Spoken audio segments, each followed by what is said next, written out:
Hi తిరువేరు గారు. Hi sir. Teaser అయితే చాలా బాగుంది. Thank you sir. అంటే మీరు చెప్పినట్టే ఒక ఊర్లో కొన్ని పాత్రలు ఒక ఆహ్లాదకరమైన వాతావరణం అయితే కనిపిస్తుంది. అయితే మీరు మసూదా తర్వాత హిట్ కొట్టిన తర్వాత అంటే ఇంత టైం తీసుకోవడానికి రీజన్ ఏంటంటే బేసిక్గా ఎవరైనా కూడా ఏంటంటే హిట్ ఫామ్లో ఉన్నప్పుడు వచ్చిన కథలో నెక్స్ట్ లెవెల్కి వెళ్ళాలని ఆలోచిస్తారు కానీ బట్ ఇంత టైం తీసుకోవడానికి ఇంత టైం ఇన్వెస్ట్ చేశారు డేట్స్ కన్నా కూడా సార్. ఏంటి రీజనింగ్? అంటే ఈ మధ్యకాలంలో కూడా రోజు కథలు విన్నా మనకు నచ్చేవి చాలా అరుదుగా దొరుకుతుంటాయి సార్. అందులో కూడా నేను కొన్ని సెలెక్ట్ చేసుకొని షూట్ స్టార్ట్ చేశాను కూడా. కొన్ని కారణాల వల్ల సినిమా కూడా వ్యవసాయం లాంటిదే, పురుగు ఎప్పుడు వస్తుందో వర్షం ఎప్పుడు వస్తుందో తెలియదు కాబట్టి కొన్ని స్టేజెస్లో నా ప్రాజెక్ట్స్ ఆగాయి.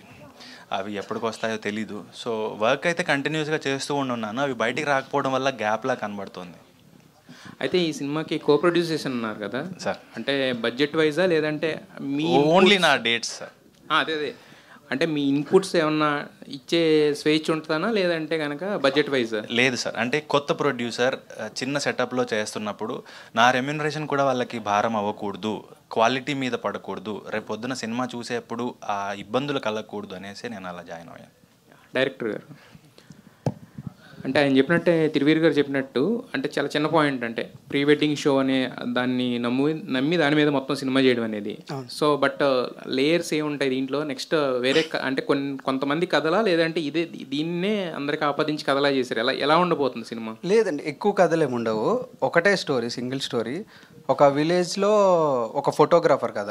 ఆ ఫోటోగ్రాఫర్ ఒక ప్రీ వెడ్డింగ్ షూట్ చేస్తే దానివల్ల ఆ ఫోటోగ్రాఫర్ లైఫ్ ఎలా మారింది అనేదే కథ. సో లేయర్స్ ఏమి ఉండవు. అంటే లేయర్స్ అంటే కథలో లేయర్స్ ఉంటాయి కానీ ఇంకా అంటే ఇది మన ప్లాట్స్ అంతే. ఆయన కథే కంప్లీట్గా. ఒక రమేష్ అని ఒక ఫోటోగ్రాఫర్ కథే ఇది కంప్లీట్గా అంతే. ఇంకా అంతేగాని ఒక 2-3 కథలు కలిపి ఆ టైప్ అయితే ఏం కాదు ఇది. హలో అండి, టీజర్ చాలా బాగుంది తిరువూరు గారు and waiting for this. And అంటే ఈ ఫోటో షూట్స్ గురించి మాట్లాడితే అదొక పెద్ద టాపిక్ అయిపోతుంది. రీసెంట్గా కొన్ని మనం ఫోటో షూట్స్ చూస్తుంటే బురదల్లో వీటిల్లో కూడా దిగి మరీ ఫోటోషూట్లు చేసుకుంటున్నారు. అంటే చాలా వరస్ట్గా వెళ్ళిపోతున్నారు. అంటే ఎక్కడి వరకు లిమిట్ దాటేసి ఫోటోషూట్లు చేసుకుంటున్నారు కదా, దాన్ని కూడా ఏమైనా మీరు అడ్రస్ చేశారు ఈ సినిమాలో? లేదండి, అంటే ఓన్లీ ఒక కథ, అంటే ఒక జంటకు సంబంధించిన ప్రీ వెడ్డింగ్ షూట్ చేయడం వల్ల ఫోటోగ్రాఫర్ జీవితం ఎన్ని రకాలుగా మలుపు తిరిగిందన్న దాని మీదే ఉండింది. అండ్ ఆ సైడ్ అయితే మేము తీసుకోలేదు. అండ్ తను చాలా పర్టికులర్ ఏంటంటే ఏది చెప్పినా నాకు ఇది కాదండి, నేను ఇలాగే అనుకున్నానండి అనే దానికి ఫస్ట్ నుండి ఈ రోజు వరకు కూడా తను ఏదైతే నమ్మాడో దాని మీదే స్టిక్ అని అయి ఉన్నాడు, పక్కకు జరగలేదు ఎక్కడ కూడా. అండ్ ఇది ఓన్లీ వెడ్డింగ్ ఫోటో దాని గురించే ఉంటుందా స్టోరీ అంతా? కొందరి జీవితాలు ఆ ప్రీ వెడ్డింగ్ షూట్ వల్ల ఎలా మారాయి అన్నది కదండి. అది కొంచెం అంటే మరీ ప్రీచిగా ఎక్కడ ఉండదు. సరదాగా సినిమా చూస్తున్నంతసేపు 2 గంటలు నవ్వుతూ ఉంటారు, మీకు టైం కూడా తెలియదు ఎప్పుడైపోయినా. సో ఇప్పుడు ఇది చేసిన తర్వాత మీకు వెడ్డింగ్ ఫోటోగ్రాఫర్ యొక్క కష్టాలు ఏమైనా తెలుసాయా? టు బీ ఫ్రాంక్, నాకు కెమెరా పట్టుకోవడం కూడా రాదండి ఈ సినిమా ఒప్పుకునే వరకు. నేను దుబాయ్లో కెమెరా కొన్నప్పుడు దాంట్లో బ్యాటరీ ఎక్కడ వేయాలో కూడా నాకు తెలియలేదు. వెళ్ళి షాప్ అతను అడిగాను, ఇది ఎలా ఆన్ చేయాలి అని. ఆన్ చేయాలంటే బ్యాటరీ వేయాలండి అన్నాడు. సో ప్రాక్టీస్ కోసమని కెమెరా కొన్నాను, మెమరీ కార్డ్ ఎక్కడ వెళ్ళాలో కూడా తెలియదు నాకు. సో అది కూడా షాప్ అతనికి ఇచ్చి ఇది కూడా వేసిండంటే అప్పుడు ఆయన వేసిస్తే ఆన్ ఆఫ్ పైన బటన్ ఉంటుందని కూడా నాకు తెలీదు. దీన్ని ఎలా ఆన్ చేయాలని ఇబ్బంది పడుతున్నాను. లైట్ బ్లింక్ అవుతుంది కానీ ఆన్ అవ్వట్లా. ఆడు నన్ను చాలా సీరియస్గా చూసి ఇలా అన్నాడు, బటన్ ఇదే ఆన్, ఇది మాత్రం తెలియదు అని లుక్ ఇచ్చాడు. కొంచెం ఇబ్బంది కలిగింది. సో ఓకే అండి, థ్యాంక్ యూ. సార్ డైరెక్టర్ గారు, సార్ ఇక్కడ సార్ ఇప్పుడు ప్రీ వెడ్డింగ్ షో అనేది చాలా సింపుల్ టైటిల్ సార్. అది ఫస్ట్ ఆఫ్ ఆల్ ఈ ఆలోచన ఎక్కడి నుంచి స్టార్ట్ అయింది సార్? ఎలా మీకు తట్టిందండి? అంటే ఆలోచన ఎలా స్టార్ట్ అయిందో చెప్తే ప్లాట్ చెప్పాల్సి వస్తుంది. ప్లాట్ చెప్తే మళ్ళీ ఇది రివీల్ అయిపోద్ది. అందుకే నేను చెప్పలేను, ప్లీజ్ ఏమనుకోవద్దు.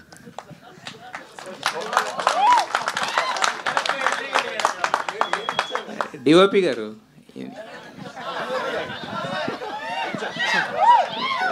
ఇందాక నుంచి ఏంటి సార్ అంటే బోర్లో ఆగి నీళ్ళు వచ్చినట్టు ఒక్కొక్క మధ్యలో వచ్చి ఇచ్చి వెళ్తున్నారు ఏంటి? అది ఏంటి స్టార్టింగ్ ప్రాబ్లమా లేదంటే కనుక మరి లొకేషన్లో కెమెరాతో ఎలా చేసేవాళ్ళు? హ్యాపీగానే షూట్ చేసాం. మంచిగానే అయింది సార్. షూటింగ్ వరకు గుడ్ సార్. డైరెక్టర్ గారు, సో ఇది వెడ్డింగ్ ఫోటోగ్రఫీ చేసే వాళ్ళ స్టోరీ అనుకోవచ్చా, ఆర్ఎల్స్ ఏమన్నా మీరు స్టడీ చేశారా వాళ్ళకి సంబంధించి? వెడ్డింగ్ ఫోటోగ్రాఫర్ స్టోరీ కాదు ఇది. అంటే వెడ్డింగ్ ఫోటోగ్రాఫర్ ఒక ప్రీ వెడ్డింగ్ షూట్లో జరిగిన ఒక ఇన్సిడెంట్ వల్ల మారిన తన లైఫ్ స్టైల్, ఇంకా అక్కడి నుంచి వేరేగా వెళ్ళిపోద్ది కదా. సో పర్టికులర్గా ప్రీ వెడ్డింగ్ అనేది ప్రీ వెడ్డింగ్ నుంచే కథ స్టార్ట్ అవుతుంది కాబట్టి ప్రీ వెడ్డింగ్ షో అంటే. మరి అంటే మీరు సజెస్ట్ చేస్తారా ప్రీ వెడ్డింగ్ షూట్స్ చేయించుకోవచ్చా చేయించుకోకూడదు? అది ఎవరి పర్సనల్ ఒపీనియన్ వాళ్ళదండి, అది నేను చెప్పలేను. అది డైరెక్టర్. సో ఈ మధ్య అంటే రీసెంట్గా సెప్టెంబర్లో రిలీజ్ అయిన సినిమాలన్నీ కూడా సింప్లర్ ప్లాట్స్తోనే directors for able to engage the audience. So మీరు ఈ టీజర్తో కూడా లైక్ సినిమా టైటిల్తో కానీ you wanted to explore that itself. So ఎంత డిఫరెంట్గా ఉండబోతుంది to engage the audience and మీరు ప్లాన్ చేసిన రన్ టైం ఏంటి దీనికి? ఇది 2 గంటల సినిమా అండి. అంటే ఇది చాలా క్లీన్ కామెడీ అండి, ఎక్కడ ఫోర్స్ఫుల్గా కామెడీ ఉండదు. ఒకటి చెప్పాలంటే ఇన్సిడెంట్, తిరువీర్ గారు సినిమా ఒప్పుకున్నారు. బెస్ట్ కాంప్లిమెంట్ నేను ఇప్పటి వరకు ఈ సినిమా మీద పొందింది. తిరువీర్ గారు సినిమా కథ నచ్చింది, ఆయన ఒప్పుకున్నారు. నేను ఆయనకి నచ్చినట్టుగా తీయాలి ఫస్ట్. అంటే ఆయన అంత రిస్క్ చేసి నన్ను నమ్మినందుకు అల్టిమేట్గా నేను అందరికంటే ముందు సాటిస్ఫై చేయాల్సింది ఆయన్ని. ఫస్ట్ టైం ఆయన డబ్బింగ్ అయ్యాక ఈవెన్ మ్యూజిక్ కానీ ఏమీ లేదు, సినిమా ఆఫీస్లో చూసి ఒక మాట అన్నారు, గుర్తుందో లేదో మీకు, కళ్ళకి చాలా హాయిగా ఉంది నాకు ఈ 2 గంటలు అని. చాలా ఈ రక్తపాతాలు ఇవన్నీ చూసి అయిపోయి రాహుల్ నాకు కళ్ళకి చాలా హాయిగా అనిపించింది 2 గంటలు అన్నారు. సో అలానే ఉంటుంది ఈ సినిమా అంతే.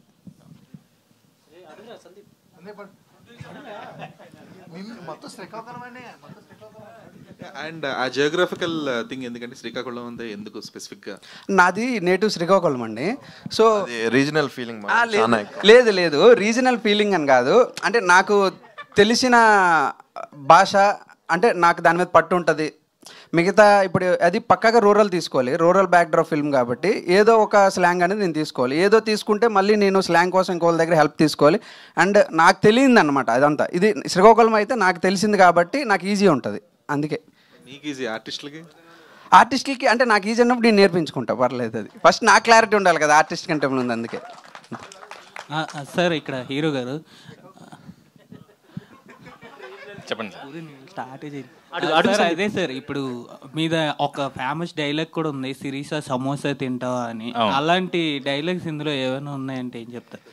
పర్టికులర్గా ఒక డైలాగ్ కాదండి, సీన్స్ సిచ్యువేషన్స్ అలా ఉన్నాయి, మీరు అవి తలుచుకొని నవ్వేలా ఉంటాయి. అండ్ పర్టికులర్లీ నాది రోహన్ ట్రాక్ కానీ లేకపోతే తన ఒక స్ట్రగుల్ ట్రాక్ ఉంటుంది హీరోయిన్ది, అది కానీ మీరు చూసినప్పుడు మీకు అవి గుర్తుండిపోతాయి. ఎలా అయితే సమోసా తింటావా సిరీషా గుర్తుండిపోయిందో ఆ సీన్స్ తర్వాత ఆ స్ట్రగుల్ గుర్తుండిపోద్ది, నవ్వొస్తూ ఉంటుంది. ఓకే సార్, ఇప్పుడు శ్రీకాకుళం స్లాంగ్ అనేది కొద్దిగా డిఫరెంట్గా ఉంటుంది సార్ ప్రతి ఒక్క వేరియేషన్ చూసుకుంటే. అంటే దాని గురించి ఏమైనా స్పెషల్గా ప్రిపేర్ అయ్యారు సార్? అంటే ఇది శ్రీకాకుళం ఉత్తరాంధ్రకి సంబంధించి ఇది నా 3rd ఫిల్మ్ అండి. పలాస 1978 అప్పుడు నేను ప్రాక్టీస్ చేశాను. ఎక్కడో చిన్న వెలితి ఉండింది, ఆ భాష ఎంత మధురంగా ఉంటుంది అంటే ఒక పాట పాడినట్టుగా ఉంటుంది. నాదేమో తెలంగాణ, కొంచెం బాగా కష్టపడాల్సి వచ్చింది పలాస అప్పుడు, కొంతవరకు పట్టు వచ్చింది. తర్వాత ఇంకొక సినిమా రిలీజ్ అవ్వలేదు, దాంట్లో కూడా ట్రై చేశాను. అండ్ ఇక్కడ రాహుల్ నాకు నేను ఆ పలాసలో ఉన్న వెలితి ఇప్పుడు తీర్చేసుకుందాం అనుకున్నాను, బాగా నేర్చుకుందాం అనుకున్నాను. తను మిగతా క్యారెక్టర్స్కి ఈ క్యారెక్టర్స్కి డిఫరెన్స్ ఏంటి, ఇది ఎందుకు తక్కువ డైలెక్ట్లో మాట్లాడుతున్న దానికి తనకు ఎక్స్ప్లెనేషన్ ఇచ్చాడు. దానివల్ల మాట్లాడాను, కానీ మిగతా క్యారెక్టర్లు మాట్లాడినంత ఫ్లూయెంట్గా మాట్లాడలేదు.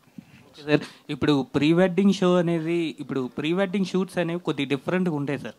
అంటే దాన్ని క్యాప్చర్ చేయడం అనేది చాలా, అంటే అప్పుడున్న మూమెంట్కే కరెక్ట్గా సెట్ అవుతుంది. అలాంటిది మీరు ముందుగా అంటే సినిమాలో ఎలా దాన్ని మేనేజ్ చేయగలిగారంటే ఏం చెప్తారు? అంటే ట్రెండ్కి సంబంధించి అంటున్నారా? అంటే అందరికీ గుర్తున్నవే మేము ఎక్కువగా టార్గెట్ చేసామండి. అంటే ట్రెండ్ అన్నది ఈ రోజు ఉన్నది రేపు ఉండదు ఎల్లుండి ఉండదు. మేము షూట్ చేసేప్పటికీ రిలీజ్ అయ్యేప్పటికీ చాలా గ్యాప్ కూడా వచ్చేస్తుంటుంది, జనం చాలా క్రియేటివ్గా అయిపోతూ ఉంటారు. సో అందుకని అందరికి బాగా గుర్తున్నవి మాత్రమే వాడాం. ఓకే రోహన్ నీకే. సాగర సంగమం సినిమాలో ఒక చిన్న పిల్లోడుగా చిత్ర విచిత్రమైన ఫోటోలు తీస్తుంటాడు. ఇందులో ట్రైలర్లో చూపించినట్టుగా మీరు కూడా ఒక అసిస్టెంట్గా చేస్తున్నారు. మీరు కూడా ఏమైనా ఫోటోలు తీసారా, లేదంటే మీరు కూడా చిత్ర విచిత్రంగా చేశారా అని? అది మీరు చూసి తెలుసుకోవాలండి. అదైతే చాలా కామెడీ సీన్స్ ఉన్నాయని అదే మొత్తం గ్యారంటీ ఇవ్వగలను. నేను అవన్నీ రివీల్ చేస్తే ఇంకా మీకు ఫన్నే ఉండదని నేనేం చెప్పట్లే. So please do watch the సాగర సంగమం. చూసావా? సారీ ఏమనుకోకండి, డైరెక్టర్ గారు పిల్లోని మొన్నే పుట్టాను. సరే, ఇది ప్రీ వెడ్డింగ్ షో అంటే మీరు ప్రీ వెడ్డింగ్ షోకి ముందు అంటే షూట్ చేసుకోవాలంటున్నారా, చేయొద్దంటున్నారా ఈ సినిమా ద్వారా అని? అది చెప్పట్లేదండి. అంటే ప్రీ వెడ్డింగ్ షూట్ మీరు చేసుకోండి చేయొద్దు అనేది అలాంటి స్టేట్మెంట్స్ ఏమి ఇవ్వట్లేదండి. బట్ ఒక సాంగ్ ఉంటుంది ఇందులో, ఆ సాంగ్లో ఏం చెప్తున్నామంటే చెప్పచ్చు. ఆ సాంగ్ అంటే ఏంటంటే ప్రీ వెడ్డింగ్ షో అనే తీరు ఎలా ఉంటుంది అంటే ఇప్పుడు ఎలా అయిపోయింది, ఎలా ఉండేది, ప్రీ వెడ్డింగ్ షూట్స్ అనేవి ఎలా మారుతున్నాయి అనేది చెప్పేది అంతే. అంతకు మించి కానీ ప్రీ వెడ్డింగ్ అంటే దీనివల్ల మెసేజ్ అయితే ఏమి ఇవ్వట్లేదండి. మీరు మ్యారీడ్ అండి? లేదండి ఇంకా. బట్ ప్రీ వెడ్డింగ్ షూట్ చేసుకుంటారా చేసుకోరా భవిష్యత్తులో? నేను చేసుకోలేనండి. Half married already. ఆల్రెడీ లివింగ్లో ఉన్నారు? లేదు అదేం లేదు. ఏ సాంగ్ షూట్ చేసుకుంటారు మీరు చేసుకుంటే? నేను చేసుకోలేనండి. నేను కెమెరా బ్యాకే కానీ ముందు నా వల్ల కాదండి. కెమెరామెన్ వరకు పెళ్ళయిందా?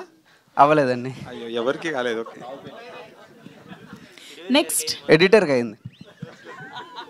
మీరే షూట్ చేయాలి డైరెక్షన్, అది ప్రీ వెడ్డింగ్ షూట్. చేస్తానండి. Thank you. Done. Thank you అండి. Thank you so much. And ఫైనల్గా డిఓపి సోమశేఖర్ గారు ఓట్ ఆఫ్ థ్యాంక్స్ చెప్తారు. Thank you for everybody for coming here, and thanks to myself.